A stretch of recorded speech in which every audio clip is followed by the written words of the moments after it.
Oh man, it's going to be some trouble tonight. I'm Tim Black. Bill Cosby turned himself in today based on charges leveled against him by Montgomery County DA-elect Kevin Steele. Those charges were of aggravated sexual assault. And they stem from the complaint made by Andrea Constand back in 2004, which was settled in 2006. Now, you remember Andrea, right? She's the former Temple University basketball coach who said that Bill Cosby put his hands on her, touched her inappropriately, made advances on at least 2 occasions, and then gave her something to drink and some pills and went to town. Now, some of the things I'm going to say are going to be fact, and some of them are going to be opinion. Fact. The district attorney-elect, Kevin Steele, who brought these charges, won an election based on what? Saying he would bring these charges today. So this was not a sneak attack. Everyone knew it was coming. This is how the guy got elected.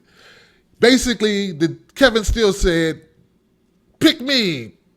I'll bring charges. This guy didn't. Will the charges stick?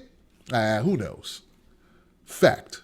Andrea Constand's case was that Bill Cosby was a friend of hers, a mentor to hers. She looked up to him, and she went to his house one night where the lights were dimmed and there was cognac, which they drank and they ate, and then he gave her some pills and she took the pills. And then she woke up and her shirt and blouse had been moved and he had touched her and stuff. And look, I don't know what happened, but I know that's what she says happened, and that's not up for debate. Now, I'm not here to say that she's right or wrong or he's right or wrong. I'm here to say to my daughter, lady, baby girl, do not go to a man's house at night, drink cognac with him, and then take drugs that he gives you and then wonder what happened. Don't be alone with a man at night in private, drinking alcohol at a married man's house or any man's house and not expect something sexual to go down. Now, I'm not saying I wasn't there. Once again, I wasn't there to know what happened. Just seems fishy to me. Maybe not to you, but to me it does. And I would like to say that doesn't have to do with the fact that this is Bill Cosby we're talking about. I would hope it would seem fishy to you if it was Tim Black or Tim White. All right. Now, here goes my last piece, and I got to make this statement. Look, guys, we do not live in a post-racial society. I wish we did, but we don't. So race does have a bearing in this case.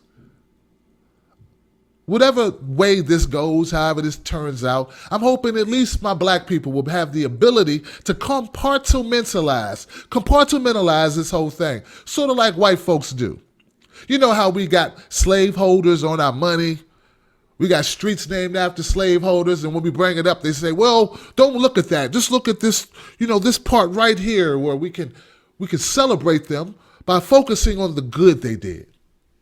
And we can continue to praise Andrew Jackson and Abraham Lincoln and George Washington, forgetting all of the atrocities that they committed. I mean, because it was a different time, right? Okay. So black folks, let's try to do the same thing with Bill Cosby.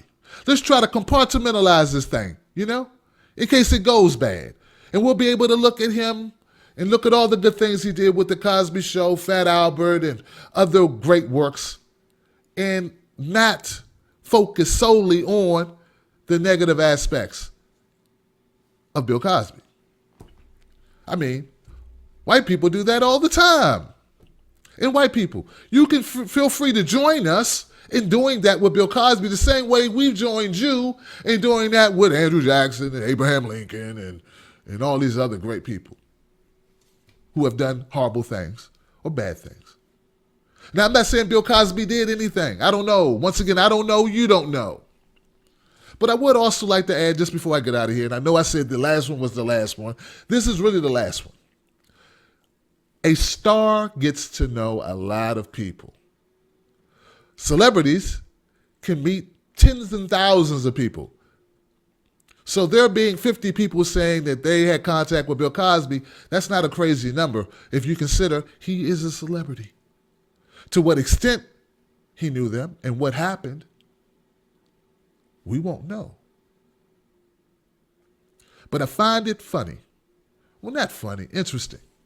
That the statute of limitations on this case so they can bring criminal charges is up this year, and then they bring criminal charges this year. I don't know.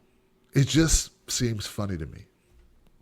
Like I told a reader today, or a person on Twitter, who jumped on my timeline about me saying Bill Cosby, wow, they brought the powerful Bill Cosby down. And he said, well, Bill Cosby is no longer a famous star. He's just a washed up has-been rape suspect. Daniel Hostclaw. You didn't tweet about him. You didn't talk about him. But you're talking about Bill Cosby. And we had DNA evidence on Daniel Hostclaw. And those charges were brought against him the same year in which they occurred. We had physical evidence and testimony. And I didn't hear a peep. Bill Cosby, 30-year-old plus, some allegations of 30 years old plus, with no evidence at all, no way to verify anything. And I'm getting tweeted to death. But like I said before, we don't live in a post-racial society, do we? I'm Tim Black. Thank you for watching. Keep that third eye open so you can see where the evil lurks.